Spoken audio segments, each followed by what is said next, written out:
Izwe lethu elathathwa abamhlophe sithi mabawuyeke umhlaba wethu ingosi umAfrika nenkolo emsakazweni Khosi FM uhlelo kanye nawe njalo nje mengolosine isuka ikhona ke ingosi no Dr Mgogi wezinhlanya Mahaye siyaqhubeka ke sikhuluma ngomhlaba noingubo yethu esayinikwa umdali wathi masilambile siyomba wona umhlaba bese sithola ukuphila ha bafika ke bokufika bafike bashaya imithetho eyashiya sizingcelebane futhi mengibhekisisa kahle ndedokotela umthetho lo ka1913 hayi iwona lo wazimbela ethuni umthetho ka1913 uyena waphinde walemaza lelizwe umthetho ka1913 siyazi ukuthi kusuka kude ko18 kuba kuliwe nalokho ngizokhuluma ngakho so ukuphucwa kwabansundu ingubo yabo okuwumhlaba noma izwe ngoba abanye babengayiqondi kahle lempica abadala ngizokhuluma ukuthi lento yenza kanjani ke macengwana ngoba kade kuthiwa kade ahamba kanjani cha bo wawukhona lapha insizwa okwakuthiwa uPeter Retief eyafika lapha ngomfumfu ngoOctober eNatali ngo1837 yathi ifika nje insizwa yayibhalela isilo uDingana evutha incwadi ukuba amnike izwe ababe claim ukuthi lelizo lelo balinikwa isilo sakaDokoza ngakho ke uDingana wamthuma kuPeter Retief wamthuma uthi hayi ukuba kamlandele izinkomo zakhe kusigonyela inkosi yabaxokwa uthe uma ebuya nazo wase demand ukuba asanele incwadi yomhlaba ophakathi kwemifula uthukela umzimvubu kanye nentaba sokhahlaba esebuya nazo inkomo ethi uDingana kamlandele zona kusigonyela wabaxoko inkosi yabaxoko okwakwathi kuzinkomo ezayihambe ngendlela ongeyona thama ibuya nazo uthi nawe ke sayisungisayinela incwadi unginike lo mhlaba uyayikhombela umhlaba afuna unikwa wona uthi inkosi Dingana imisayinele kwathombukiye ngoba kwathi kusenjalo amathongo akade ngwabala bangoni amathongo kaNtunu amathongo okhufu ngithena inkosi yokuqala yaba inkosi yaba nomhlaba ngithena uNimrod why ngithi uNimrod na ngoba uNimrod kwakuyindodana kaKhushi igama elithi Kush lisho ukuthi ngimnyama phecelezi black hey kani wethu abantu belezizwe imnyama izikhushela nje beshe beyidelelele wethu lesizwe imnyama izikhushela hey kanti lokhusha usuka kude ingakho phela eBhayibhelini lithi ngimnyama kodwa ngimuhle kwasenjalo kwabe sekhumbula amazwi esilo uShaka ukuthi ngeke nilibuze lobuswa izinkonjano zona ezindisa phezulu wabe sebuya lawo mazwi basinyane kudengana basithi hawu sekuyiyo lonto le waseqhamuka necebo wathatha isinqumo uthi hayi akavela gadle qala madoda egadla kuPeter Retief ehlampile phela inkosi uDingana yathi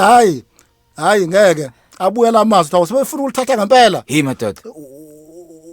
wasakha itulo macengwana wabasakha itulo ngoba wathi ebalali sesigodlweni sasisilo thoba bavuka abamhlophe ebusuku bahlola sonke isigodlo sekulelwe bahlola isigadla bayabazolala kanti bakwenza lokho nje ababonanga ukuthi oqa inyanga bayababona basoqa inyanga beyobukela isilo uDingana uThayi labantu bebelele la bavukele ebusuku bahamba yonke le ndawo lena wayesethi ke inkosi uDingana abanga bathakathi kanti bahamba abathakathi aseqhamuka netulo kuthe sekade uthe wasenza nje ijade elikhulu waba umcimbi omkhulu nje lo wabiza bonke belunga ngathi ungabangani babo bafike bangena lapha esigodlweni kwakhona umcimbi ijadu amabutho onke amabutho asenake basenela namanje kusenzeka moya kwezinye indawo sema heritage site indawo ezithile ufice kunabantu abaqhamuka phesheya abantu abanyama bese basenela ke ukuthi bafunde mhlambe ngamasiko ala leyo nto yaqala kudala ngesikhathi sikadingana kodwa ayiqalanga kudingana ukuba sinela ngoba babefuna ukuexposewa ekuthenini thina amaZulu sisina kanjani cha kwakunetulo lala lulaza sikwengule ngiyafisa ukuthola kabanzi ngaleli tulo dokotela kodwa kwamanje angivumele ke ngithi shwi etolo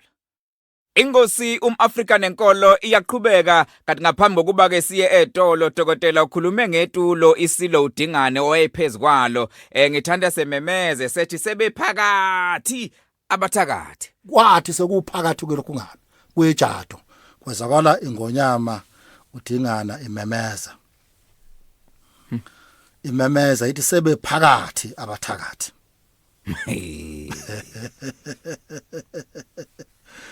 hey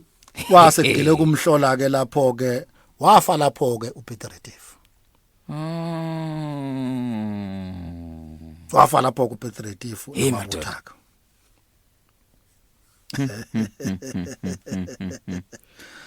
sabe sesibonda sibeka ke iphini ngaphezulu macingana wafa kanjalo ku Peter Retief na ehamba nakho lokhu kwenzekale kwana ubamba ewinene